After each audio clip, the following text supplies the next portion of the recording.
Olá, este é o Chão e Paz, o seu programa do bem. A Bíblia é um modo de Deus falar com os homens e para um católico não é possível viver a fé sem o auxílio deste livro. Por conta do valor da Sagrada Escritura para a prática cristã, o arcebispo de Salvador e primaz do Brasil, Dom Murilo Krieger, lançou a campanha Nenhum Católico Sem a Bíblia e estará no programa para falar da iniciativa. Ainda hoje, os festejos a São Francisco Xavier e a reunião do clero, que destacou a Jornada Mundial da Juventude e a formação dos seminaristas. A Arquidiocese de Salvador lançou o desafio Nenhum Católico Sem a Bíblia. A ideia é que cada fiel possa ter um exemplar para estudar e fazer anotações. A concepção da campanha foi do arcebispo de Salvador e primaz do Brasil, Dom Murilo Krieger. Olá, Dom Murilo, muito obrigada por nos receber para a gente falar de um assunto tão importante para os católicos, que é a Bíblia Sagrada, a Sagrada Escritura. Como é que o senhor teve a ideia, que te motivou a iniciar essa campanha de que nenhum católico fique sem a Bíblia? A Bíblia é um tema sempre atual, porque é a palavra de Deus. E a palavra de Deus não é uma palavra para aquele povo daquela época. A palavra de Deus permanece sempre. Então nós somos chamados a ler a palavra como dirigida a nós. Quer dizer, eu devo lê-la dirigida a mim. O Senhor se dirige a mim. Eu diria que a Bíblia é uma grande carta que Deus nos envia. Uma carta onde Ele dá recomendações, orientações, chamada de atenção. Ele nos ensina a rezar. Enfim, Ele está procurando nos educar. Porque essa é a característica do cristianismo. As religiões não cristãs, elas se caracterizam pela busca que o ser humano faz de Deus, quer conhecer Deus, quer contemplá-lo, quer entrar em sua intimidade. A religião cristã é diferente. Como diz São João, Deus nos amou primeiro. Ele que veio ao nosso encontro. Veio ao nosso encontro, primeiro pelos profetas, por aqueles homens extraordinários, homens e mulheres do Antigo Testamento, e finalmente veio ao nosso encontro por Jesus Cristo, que é a sua palavra completa. Então, Ele que tomou a iniciativa. Então, cabe a nós responder a essa proposta, a essa iniciativa de Deus. Qual o papel da Sagrada Escritura para a Igreja? Está no fundamento. Tanto assim que todo sacramento começa com a proclamação da palavra. Sempre a primeira liturgia da palavra, para escutar o que Deus tem a nos dizer. Depois, a resposta nossa. Então, essa campanha tem essa finalidade de ajudar o cristão católico e as pessoas de boa vontade a se aproximarem desta carta de Deus, desta grande mensagem que o Pai nos envia de várias maneiras, mas sempre tentando dizer quem Ele é, quem nós somos e o que Ele espera de nós. Eu disse que a Bíblia é uma carta, eu poderia dizer também que é um álbum de família. Hoje, com essa história de todo mundo guardar as fotos no computador, no celular, e até está se perdendo muita coisa, se perdeu aquele sentido do álbum de família. O álbum de família era onde a família colocava todas as fotos do casamento dos pais, do nascimento do primeiro filho, primeira comunhão do filho, o momento lá de uma festa de aniversário. Então, a história da família estava e está nesses álbuns. E ali entra de tudo. Entra aquela foto bonita do casamento, tirada por um fotógrafo oficial. Entra aquela foto lá que alguém tirou, cortou o braço de um, a perna de outro, às vezes até a cabeça. Mas entra porque a vida é a única foto que se tem daquele momento. Hoje, graças a Deus, já mudou um pouco isso. Bem, então, no álbum entra tudo. Aqui também, na Bíblia, entra tudo. Muita gente diz, nossa, mas quanta história de briga, às vezes até de inveja, de querer destruir o inimigo. Esse era o povo de Deus. É o retrato, é o álbum do povo de Deus. E Deus permitiu que tudo isso estivesse aí para nos mostrar que era um povo muito semelhante ao nosso e semelhante a cada um de nós. Mas no meio disso tudo está a ação de Deus que vai conduzindo o seu povo para a sua intimidade. O senhor fez um paralelo dizendo que a Bíblia é uma carta, é um álbum de fotografias. Como olhar esse álbum da maneira correta, fazer a melhor leitura da carta de Deus? Em primeiro lugar, é importante lembrar o seguinte: a palavra de Deus, antes de ser entregue a mim e a você, é entregue à igreja. a comunidade que tem assistência do Espírito Santo. Então, é a comunidade que vai me ensinar a ler a Bíblia. E isso vem nos lembrar o perigo, porque se cada um interpretar a Bíblia como quer, a mesma palavra de Deus vai fazer nascer ideias não só diferentes, opostas entre si. Ora, Deus é Deus, Ele não se desdiz. Mas muitas passagens, nós não sabemos o que Deus quis dizer com isto. Então, em certas situações, é a igreja que vai nos ajudar. A igreja tem 2000 anos de caminhada e vai nos dizer, olha, Deus quis nos falar tal coisa, tal. Então, ótimo, fica claro, e aí a gente caminha adiante. Depois, é importante ler com grande carinho. Quando eu recebo uma carta de uma pessoa que é querida, ou um e-mail, eu me coloco numa posição de alegria. Ela está querendo se comunicar comigo, para transmitir alguma coisa boa. Assim também com a palavra de Deus. Eu devo a lê-la com alegria, invocando o Espírito Santo para que me ajude a entender o que está aqui, para eu saber aplicar isso na minha vida, para que dessa leitura nasça assim boas decisões de minha parte. A entrevista com o arcebispo de Salvador e primaz do Brasil, Dom Murilo Krieger, continua daqui a pouco. Ele ainda vai falar da importância dos círculos bíblicos e da leitura em conjunto da Bíblia. A comunidade Maria de Nazaré, da paróquia São João Evangelista, em Mussurunga 2, está em festa. O novenário da padroeira segue até o dia 25 de maio, sempre às 7 horas da noite.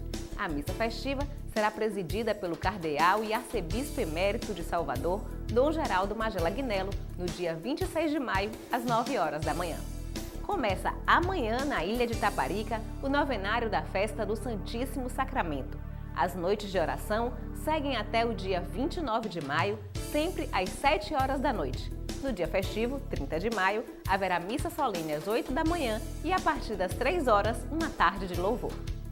O Centro de Formação da Comunidade Católica Shalom promove de 30 de maio a 2 de junho o Retiro Curados para o Amor.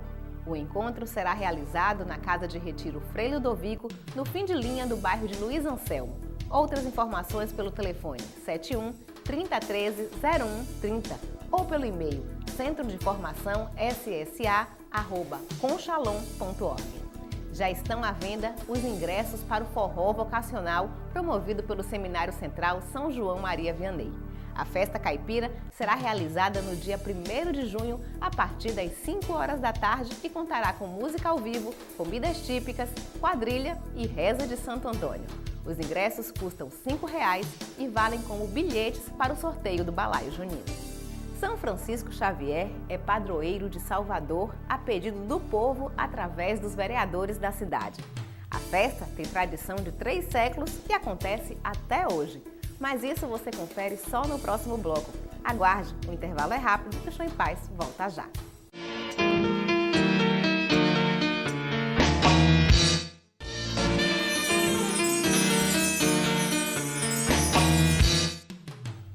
Apesar de ser uma devoção tímida na cidade, São Francisco Xavier, padroeiro de Salvador, é celebrado 2 vezes por ano na capital baiana.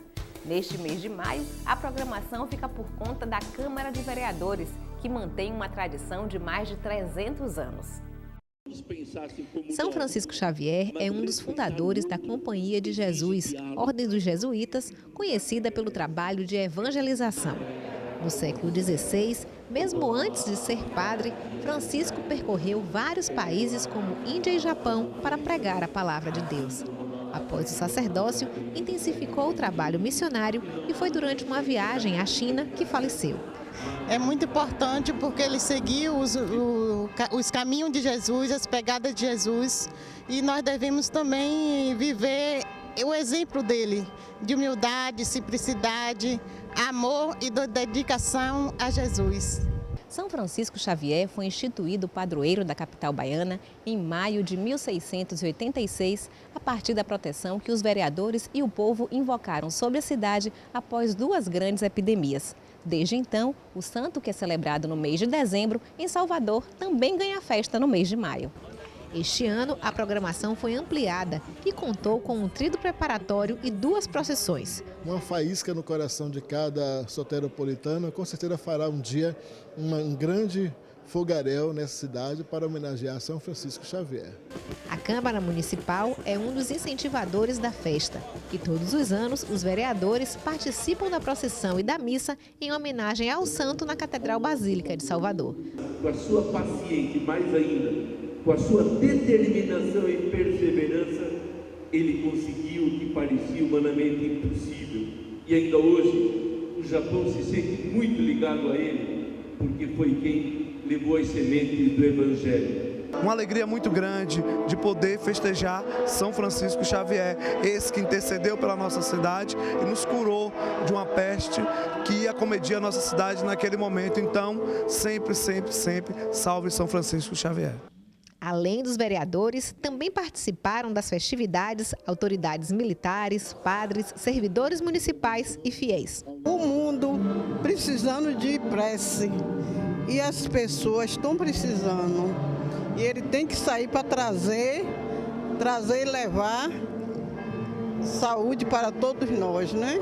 Durante a missa, Dom Murilo abençoou os vereadores para que exerçam o mandato que receberam com sabedoria e justiça. O arcebispo de Salvador também destacou o fato da festa ser uma tradição na cidade por conta da iniciativa dos representantes legais do povo. E homenageei o padroeiro da cidade pedindo que ele continue intercedendo para que esta cidade seja sempre mais justa, fraterna e solidária.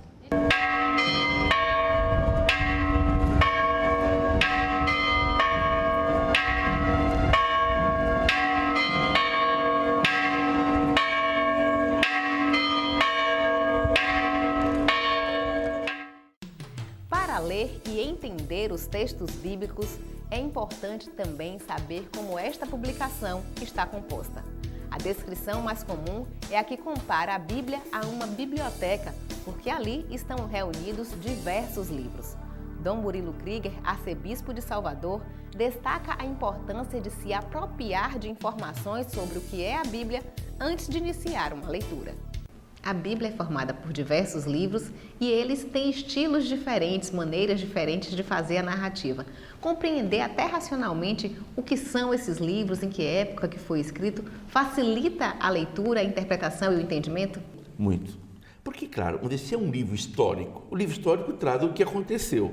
De coisa boa, coisa ruim. Não é que a coisa ruim é por eu imitar. É para mostrar, olha, veja, quando alguém se desvia de Deus, olha o que acontece. Se eu pego um livro, por exemplo, o Salmo, é de oração, para me ajudar e me ensinar a rezar. Se eu pego o Evangelho, é a palavra de Jesus, é a parte mais importante da Bíblia, porque tudo converge para Jesus e depois é uma explicitação do que está no Evangelho. Então, realmente é importante ver cada livro, se é um livro, por exemplo, profético, como por Daniel, ou lá como Apocalipse, eu tenho que ler de outra maneira. E outra coisa, quando a gente lê a Bíblia, e aí a igreja nos ajuda muito, eu tenho que procurar entender dentro da linguagem da época. Eu vou usar uma comparação assim meio banal, mas para ajudar a entender. Se eu for num jogo hoje do Bahia e Vitória, terminado o jogo, voltar para casa, encontra algum amigo e pergunta: tinha muita gente lá no estádio, na Arena Fonte Nova? Minha resposta talvez espontânea vai ser: nossa, tinha gente para burro. Bom, isso a pessoa entendeu, tinha gente para burro, estava cheio de gente. Daqui a 500 anos, alguém ouve esse meu vídeo, eu vou dizer: mas o que o burro estava fazendo lá? Tinha burro? Eles iam lá no estádio, iam de burro. Vai se discutir 3 anos sobre burro e não tem nada a ver, o burro entrou como uma forma de expressão. Eu digo isso porque às vezes tem pessoas que pegam, ainda mais uma tradução às vezes literal da Bíblia, expressão que eu tenho que entender na época em que ela foi dita. Aí a compreensão daquela passagem vai ficar clara, senão eu vou ficar empacando como um burro. Vou ficar empacando sem entender por quê. Também, para a fidelidade do conhecimento do texto, eu tenho que me reportar a quando foi escrito, o que significava naquela época, para não desvirtuar a própria palavra de Deus. A leitura da Bíblia em grupos, em círculos bíblicos, facilitam que a gente não tenha esses desvios de entendimento. Sem dúvida, é uma riqueza imensa, porque sozinho cada um vai ficando, às vezes, muito rodando assim o próprio toco, de repente, num círculo bíblico, ele vai dizer, alguém que está mais formado, não, espera, isso aqui quer dizer isso por causa de tal coisa. E depois, até a compreensão do texto. A mesma passagem. Peguemos uma parábola de Jesus. O semeador saiu a semear a sua semente. Tá, terminada a leitura, cada um vai dizer o que essa palavra disse para ele. E é interessante quanto nascem coisas belíssimas. Aí eu vou dizer, puxa vida, eu não tinha pensado naquilo que você falou. O outro vai dizer uma coisa, nossa, é mesmo. Quer dizer, a palavra de Deus lida em multidão, em grupo, faz com que a gente tenha assim, uma visão dela muito mais ampla, mais profunda e, sem dúvida, mais verdadeira. O Chão e Paz faz um intervalo agora. No próximo bloco, você confere a última parte da entrevista com o arcebispo de Salvador e primaz do Brasil, Dom Murilo Krieger, sobre como criar o hábito de ler a Bíblia.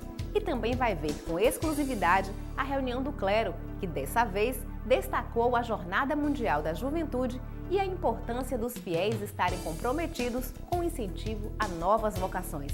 Aguarde, a gente volta já.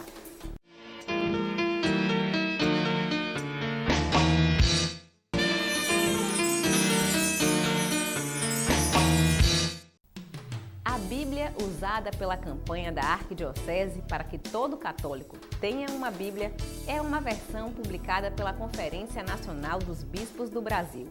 Os textos são iguais aos usados nas missas e ainda há um encarte com informações da Arquidiocese de Salvador. O arcebispo Dom Murilo Krieger apresenta este material.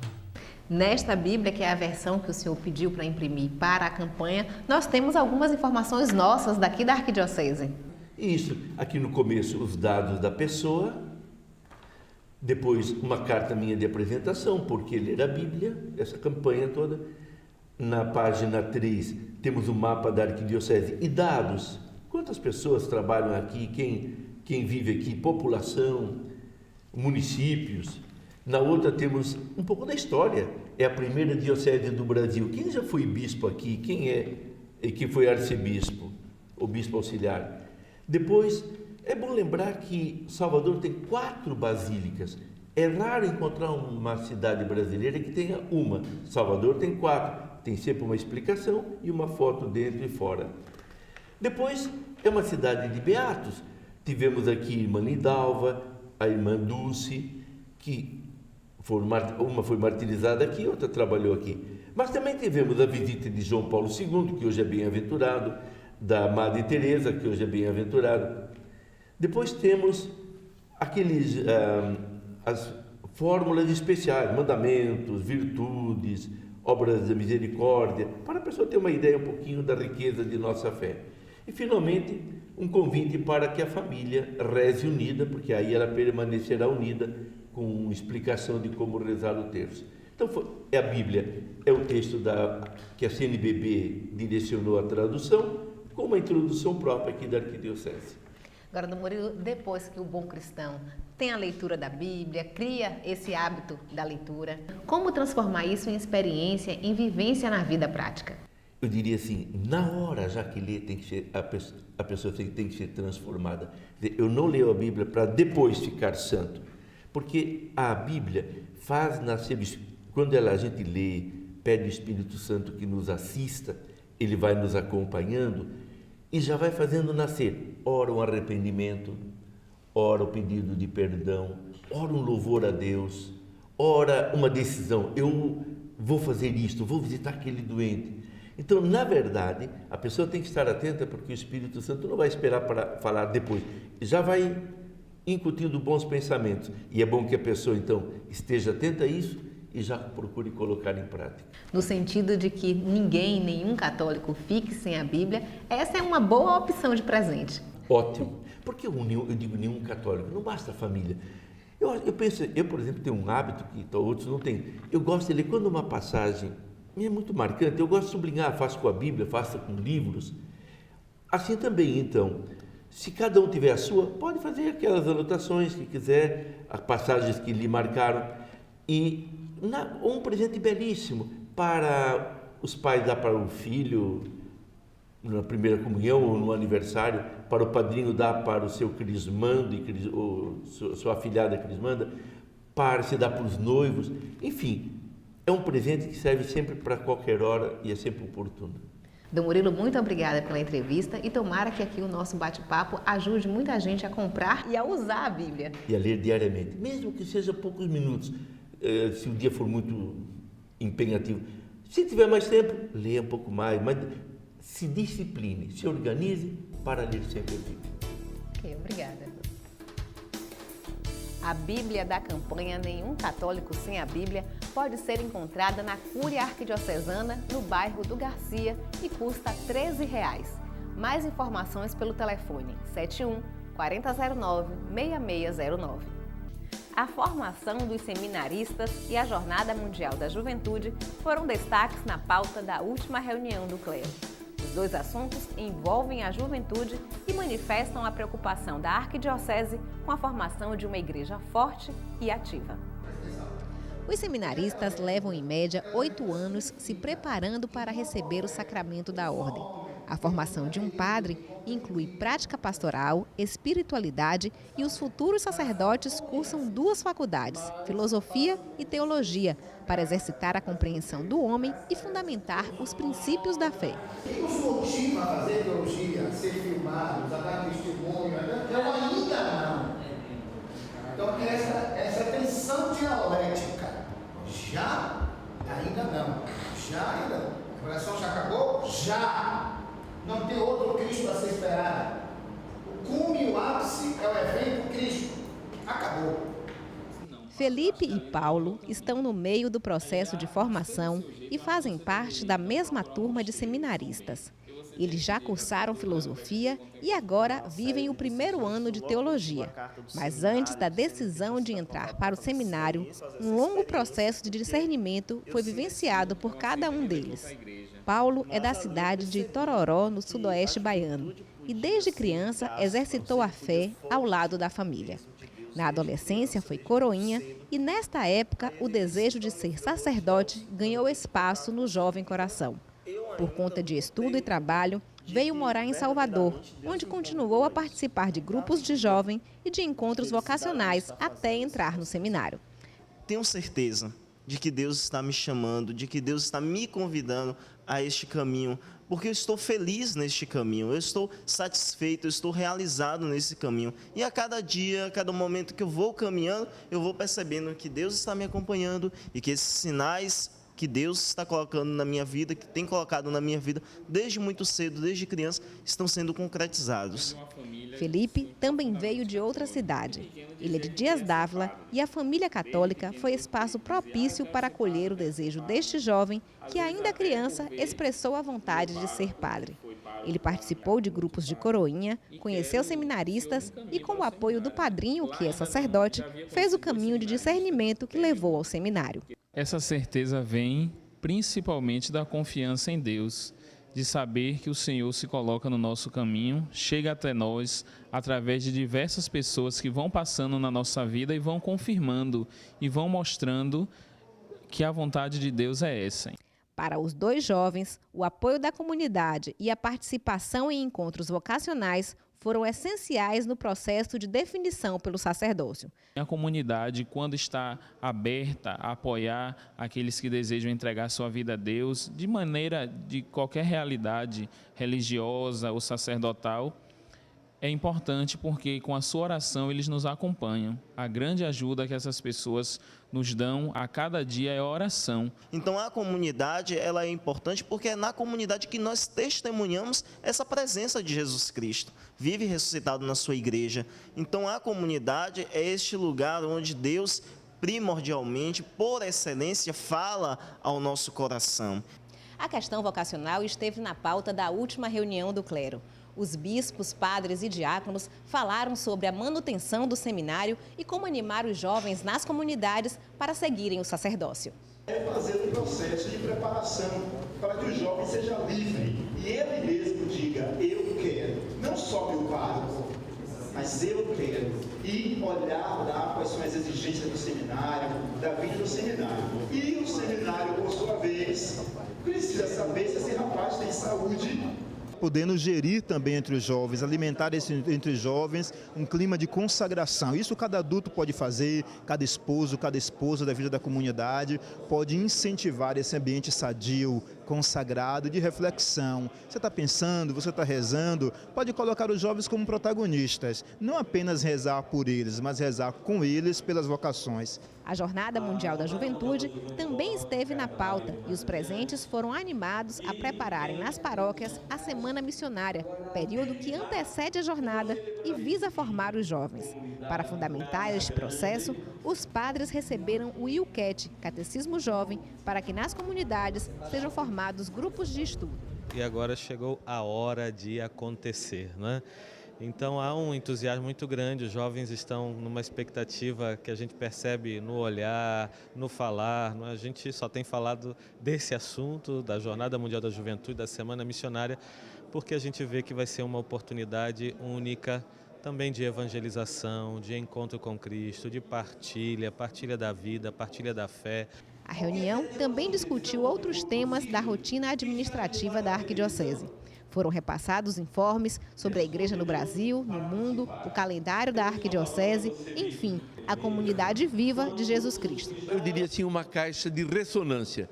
Os assuntos são trazidos para cá e daqui saem orientações em busca de um trabalho comum, porque cada um tem a sua ideia, mas não é possível que cada um aplique a sua ideia na paróquia. Então a gente é o menos naquilo que for essencial, que nós tenhamos unidade. O programa de hoje fica por aqui, mas durante a semana você pode entrar em contato através do e-mail chãoepaz@arquidiocesesalvador.org.br. Se quiser rever o programa, acesse o portal www.arquidiocesesalvador.org.br. Para você, uma bonita semana, fique com Deus e até o próximo Chão e Paz.